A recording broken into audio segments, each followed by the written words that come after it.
Finding Nemo. At the edge of the Great Barrier Reef, two clownfish were admiring their new home, and they had moved in just in time, too. Coral and Marlin were going to be parents soon. All around them, families of colorful fish darted from one coral to the next. The neighborhood was great, but it was far from perfect. Dangerous fish lived nearby. Outside their home, Coral spotted a hungry barracuda looking at her eggs. She quickly swam to save them. "No!" Marlin cried, dashing to stop her. But it was too late. In the blink of an eye, the barracuda got what it came for, and Coral too. Only one injured egg was left of Marlin's family. With a heavy heart, Marlin held the egg in his fins and said, "I promise, I will never let anything happen to you, Nemo." Soon, Nemo was ready for his first day of school, but Marlin was not. He didn't want to let Nemo out of his sight. "What's one thing we have to remember about the ocean?" Marlin asked Nemo. "It's not safe," Nemo replied. He had heard this question a million times. So when Marlin learned that the class was swimming to the drop-off, he panicked and went to find his son. He did not want Nemo near the open water. At the drop-off, Marlin saw Nemo and his friends playing a dangerous game. They were seeing who could swim closest to a boat in the open water. "Nemo, no!" Marlin cried. "You think you can do these things, but you just can't, Nemo." Nemo was embarrassed. "I hate you," he said. He swam out to the boat and touched it with his fin. Just as Nemo began to swim back, a diver appeared behind him and trapped him inside a net. "Dad, help me!" Nemo cried. He couldn't escape. The diver took Nemo back to the boat and sped off, accidentally knocking his scuba mask overboard. Marlin swam after the boat as quickly as he could, but he wasn't fast enough. Marlin lost sight of the boat and his son. Marlin felt helpless until he bumped into a friendly fish named Dory. She had seen where the boat went, but Dory didn't have the greatest memory in the sea. "I forget things almost instantly," she explained. "It runs in my family. Or at least I think it does." Marlin turned to swim away, but he bumped into a shark named Bruce. Bruce invited Marlin and Dory to a little get-together at an old shipyard nearby. Marlin was sure it was a trap, but the fish didn't really have a choice. They followed Bruce to an old sunken ship where two other sharks were waiting. In the shipyard, Marlin spotted the scuba mask. There were words on the strap, a clue. But when Bruce got hungry, he attacked Dory and Marlin. He chased them through the shipyard. Dory and Marlin barely escaped, and in the rush, Dory accidentally dropped the mask, their only clue, into the deep, dark water below. Miles from his home, Nemo was trapped inside a fish tank in a dentist's office. It just so happened that the other fish in the tank were friendly. They were even friends with a pelican named Nigel. The tank gang liked Nemo so much that they decided to make him part of their club. "Tonight, we give the kid a proper reception," said a fish named Gil. That night, Nemo swam through a stream of bubbles called the Ring of Fire. "From this moment on, you will now be known as Shark Bait," said Gil. Soon after his initiation, Nemo learned he was in danger. Every year, the dentist gave his niece, Darla, a fish for her birthday, and she had a history of making her presents go belly up. This year, Nemo would be her gift. "We can't send him off to his death," Gil said. He had a plan.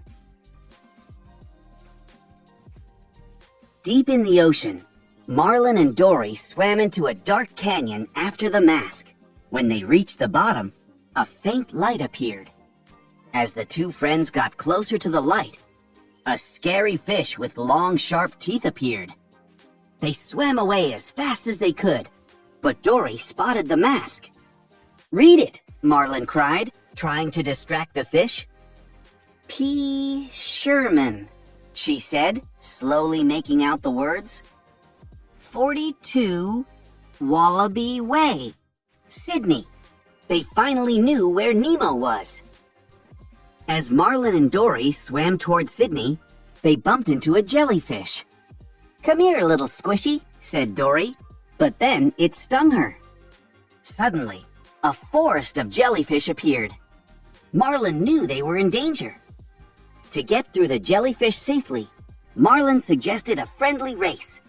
In a flash, they were zipping through the jellyfish and dodging deadly tentacles to reach the finish. But both fish got hurt. As Marlin's eyes began to close, he saw a giant sea turtle in the distance. Then, everything went black. Back in the dentist's office, Gil explained Nemo's role in his escape plan. "What we need you to do is take a pebble inside and jam the gears. The dentist would have to take the fish out of the tank to clean the dirty water. Once outside the tank, they would make their escape to the ocean." Gil's plan was working until the blade started spinning again, with Nemo stuck inside. He was being sucked back toward the blades. The tank gang managed to rescue him, but everyone agreed it was not safe to try Gil's escape plan again. When Marlin and Dory woke up, they learned that a family of giant sea turtles had saved them. Marlin told a sea turtle named Crush that he was searching the entire ocean for his son, Nemo. Crush's son, Squirt, was impressed. "You rock, dude," said Squirt. After the sea turtles dropped off Marlin and Dory outside Sydney, word of their bravery spread fast. From turtle to fish to lobster to dolphin. Soon the news spread all the way to Sydney, where Nigel the pelican heard it. Nigel couldn't wait to share the news with Nemo. "Your dad's been fighting the entire ocean looking for you," he said excitedly. Nemo was inspired by his father's bravery. He was ready to attempt Gil's escape plan again and get back home. Taking a pebble from the bottom of the tank, he swam into the filter. And this time, Nemo jammed the blades and safely made it out of the filter. "We have less than 48 hours before Darla gets here," Gil reminded them. With the jammed filter, it was time to make the tank absolutely filthy. "Be as gross as possible," he said. And they did just that. The tank was dirty in no time. Outside Sydney, Marlin was beginning to think they were lost. "I have definitely seen this floating speck before," he said. In the distance, a huge whale was swimming toward them. "Can you give us directions?" Dory asked in her best whale voice. When the whale didn't answer, she wasn't so sure it was friendly. Then, with little warning, the whale sucked them into its mouth. Marlin began to panic. He just knew the whale was going to eat them. He would never find his son now. "I promised him I'd never let anything happen to him," he said sadly. "You can't never let anything happen to him," Dory replied. "Then nothing would ever happen to him." To their surprise, the whale dropped them off in Sydney. The next day, the tank gang woke up to a clean tank. The dentist had installed an Aquascum 2003, the best filter around. He scooped up Nemo and placed him in a plastic bag for Darla's birthday present. Nemo remembered something Gil once said: "All drains lead to the ocean." If Nemo pretended to be dead, the dentist would send him down the drain. He would be back home in the ocean in no time. That same morning, Nigel finally met Marlin and Dory. "I gotta find my son, Nemo," Marlin told the pelican. "I can take you to your son," Nigel said. Marlin and Dory hopped inside the pelican's mouth and flew straight to the dentist's office. Darla had just arrived. She was ready for a teeth cleaning and for her birthday present. "Yay! Fishy, fishy, fishy!" she cheered. Suddenly, Nigel, Marlin, and Dory stormed into the office through a window. "Hey, I found his dad!" Nigel cried. But Marlin saw Nemo in the plastic bag, belly up. "Nemo!" he gasped. They were too late, he thought. Nigel took them back to the harbor. Darla noticed Nemo was belly up as well. "Fishy?" she said. "Fishy, wake up! Wake up!" She started shaking Nemo's bag. Gil knew he had to do something. "Ring of fire!" he cried. The tank gang turned on the stream of bubbles, blasting Gil out of the tank and onto Darla's head. Darla screamed. She threw Nemo's bag into the air and it landed on a tray of sharp dental tools. The bag popped. Gil flipped himself onto the tray beside Nemo, which sent Nemo flying toward the dentist sink and down the drain. "Tell your dad I said hi," he said weakly. Outside in the harbor, Marlin thought about Nemo. "It's over, Dory," he said. "We were too late. I'm going home now." With a heavy heart, he slowly started swimming back home, alone. "No! No, you can't!" Dory cried when Marlin turned around. "I look at you and I'm home. Please," she begged. Marlin was her only friend, but Marlin was too heartbroken. He swam away. Without Marlin, Dory couldn't remember where she was or how she got there. Even when Nemo popped out from a nearby pipe and introduced himself, she didn't recognize the name. "Where are we anyways?" asked Nemo. "Sydney. P. Sherman, 42 Wallaby Way, Sydney," she cried, suddenly remembering all that had happened. "Nemo, it's you!" Together, Dory and Nemo searched for Marlin, who luckily hadn't gone too far. But as Marlin swam toward his son, a huge net surrounded Dory and some other fish. Nemo knew how to save them. "Tell all the fish to swim down," he said. All of the fish began swimming down. "Keep swimming! Just keep swimming," Marlin instructed. It worked. Dory and the other fish escaped from the net, but Nemo was trapped underneath it. "It's okay. Daddy's here. Daddy's got you," Marlin said as he rushed to Nemo's side. "Dad?" Nemo said weakly. "I don't hate you." Slowly, he gained back his strength. Together, Marlin, Dory, and Nemo made their way back home. A few weeks later, Nemo was getting ready for school again, and this time, Marlin was ready too. "Love you, Dad," said Nemo as he swam away to join his classmates. "I love you too, son.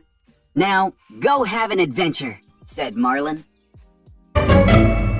Finding Nemo, the ghostlight fish. "Have a great day, Nemo," Marlin the clownfish said as he hugged his son goodbye. He and Dory, a regal blue tangfish, were dropping Nemo off at school. "I will, Dad," said Nemo, "just as soon as you let go." Marlin realized he was still hugging his son. "Oh, right," he said with a chuckle, letting Nemo go. "Bye, Dad. Bye, Dory," Nemo called as he swam off to join his classmates and their teacher, Mr. Ray. Nemo loved school, and so did his friends, Tad the long-nosed butterfly fish, Pearl the octopus, and Sheldon the seahorse. How could they not when Mr. Ray made everything so much fun?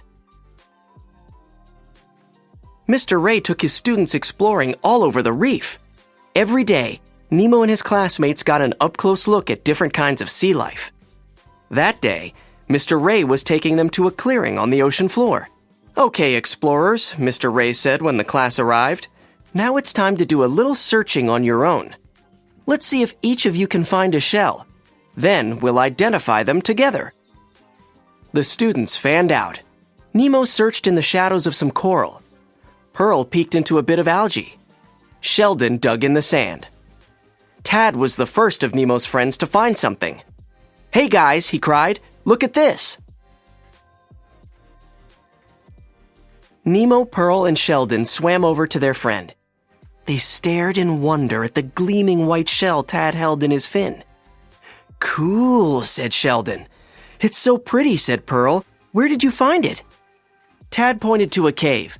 "In there," he said. "Hey, maybe there are more," he added, suddenly darting inside.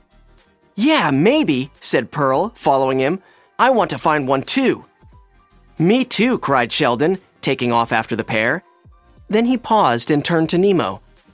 "Are you coming?" he asked. "Nah, you guys go on," Nemo said. He wanted to find a shell that was different from everyone else's. Only a few minutes passed before Nemo heard an odd noise. He looked up and saw Sheldon, Tad, and Pearl bolting out of the cave at full speed. "What's the matter?" Nemo asked. "Is it a barracuda? An eel?" Sheldon shook his head. His eyes were big. His tail was quivering in fright. "No, worse," he said. "It's a ghost fish." "No way," Nemo replied. Then he noticed Tad's fin was empty. "Where's your shell?" he asked. "Aw, shucks," Tad sighed. "I was going to give it to my mom. Bet I dropped it in the cave. But I'm not going back in there. Not with that ghost fish on the loose." "Don't worry," Nemo told Tad. "I'll find your shell for you." Nemo swam bravely into the cave.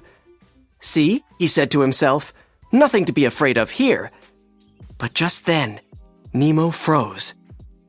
On the cave wall next to him was a huge fish-shaped shadow. Nemo took a deep breath.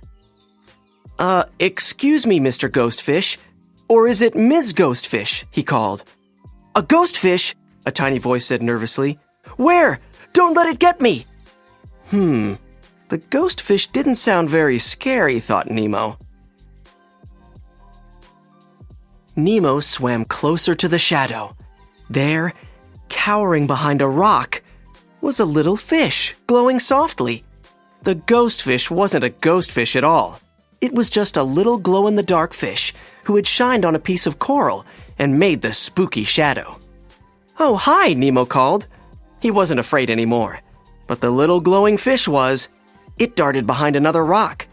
Then, timidly, it peeked out. "Don't be afraid," Nemo said. "I'm just a little fish, like you." "My name's Nemo. What's yours?" Nemo asked the little fish. "Eddie," he cautiously replied. "You mean there's no ghost fish?" Nemo chuckled. "I thought you were the ghost fish," he said. Then he explained the whole story. "By the way," said Nemo, "how do you glow like that?" Eddie shrugged. "I just do," he said. "My whole family does." Nemo thought of someone who would know more about Eddie's glow, Mr. Ray. "Would you like to come out and meet my teacher and my friends?" Nemo asked Eddie. "Okay," said the little fish. And so they swam out of the cave together, laughing at the funny way they'd met. Outside, Nemo rejoined his class. "Sorry I didn't find your shell," he said to Tad. "But I did find your ghost fish." Then Nemo and Eddie told their story. Soon the ghost fish was forgotten. Everyone wanted to know about Eddie instead. "Can you glow different colors?" Pearl asked Eddie. "How come the water doesn't put out your light?" asked Tad. Nemo wanted to know what made Eddie glow. Luckily, Mr. Ray knew the answer to that. "See these patches on Eddie's jaws?" said Mr. Ray. "Inside them are teeny tiny glow-in-the-dark organisms. When you see Eddie glow, you're really seeing those organisms glowing." "If you think that's cool," said Eddie, "you should see the rest of my family."